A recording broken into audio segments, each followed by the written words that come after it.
नमस्कार, न्यूज 18 के digital platform में आपका स्वागत है। मैं हूं आपके साथ आकांक्षा पांडे। बांग्लादेश में तख्ता पलट के बाद शेख हसीना के देश छोड़ने के बाद पहली बार आम चुनाव हुआ। इन चुनाव में पूर्व पीएम खालिदा जिया के बेटे मजबूत दावेदारी पेश कर रहे हैं।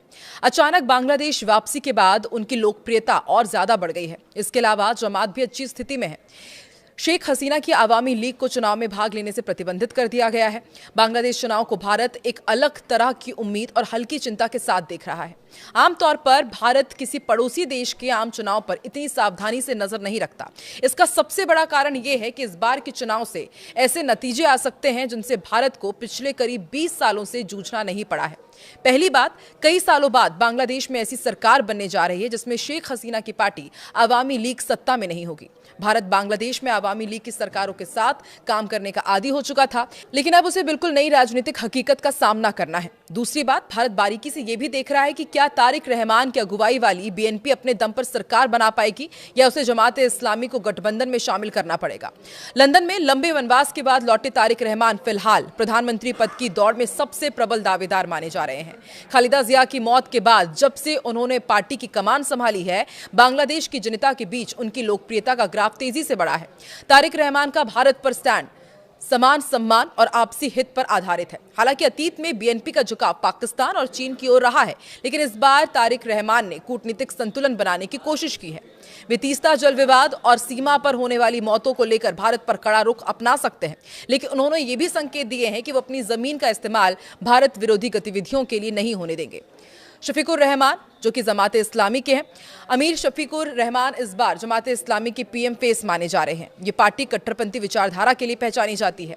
युवाओं की नई पार्टी एनसीपी का ये गठबंधन देश में क्रांतिकारी बदलाव का दावा करता दिखाई दिया है। भारत के प्रति सोच की बात करें तो शफीकुर रहमान ने सभी को चौंकाते हुए भारत के प्रति काफी नरम और सकारात्मक रुख अपनाया है। उन्होंने सार्वजनिक रूप से कहा है कि भारत बांग्लादेश का सबसे निकटतम पड़ोसी है और उनके साथ रिश्ते उनकी प्राथमिकता रहेंगे।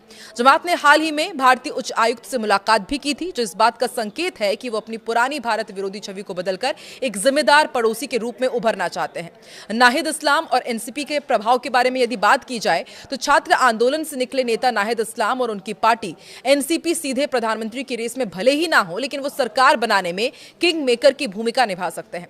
इस पार्टी का रुख शेख हसीना को शरण देने के मुद्दे पर इस गुट का रुख भारत के प्रति काफी आक्रामक रहा है। वो भारत के साथ होने वाले सभी पुरानी समझौतों की समीक्षा की मांग कर रहे हैं, जो भारत के व्यापारिक और रणनीतिक हितों के लिए एक चुनौती बन सकता है।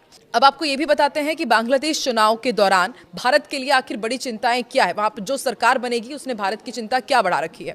देखिए, सुरक्षा और उग्रवाद भारत की सबसे बड़ी चिंता यह है कि नई सरकार के आने के बाद कहीं नॉर्थ ईस्ट में उग्रवाद फैलाने वाले समूहों को कहीं फिर से बांग्लादेश में पनाह ना मिलने लगे, जैसा कि साल 2001-2006 के दौरान देखा भी हमने था। कनेक्टिविटी प्रोजेक्ट्स, ये भी एक बड़ा मुद्दा है। भारत ने पिछले एक दशक में बांग्लादेश में अरबों डॉलर का निवेश किया है, कई ट्रांजिट समझौते किए हैं। नई सरकार अब इन समझौतों को जारी रखेगी या उनमें बदलाव करेगी, ये भी देखने वाली बात होगी। चीन का बढ़ता दखल एक ये बड़ा मुद्दा है जिसने भारत की चिंता बढ़ा रखी है। यदि नई सरकार और भारत के बीच कड़वाहट बढ़ती है तो बांग्लादेश निश्चित रूप से निवेश और सुरक्षा के लिए चीन और पाकिस्तान की ओर अधिक झुकेगा, जो भारत के नेबरहुड फर्स्ट विजन के लिए बड़ा झटका हो सकता है। तो अब बांग्लादेश चुनाव के रिजल्ट्स कभी भी आ सकते हैं। देखने वाली बात होगी कि बांग्लादेश में किसकी सरकार बनती है और इसका असर भारत में क्या होगा, यह आने वाले समय में तय हो ही जाएगा।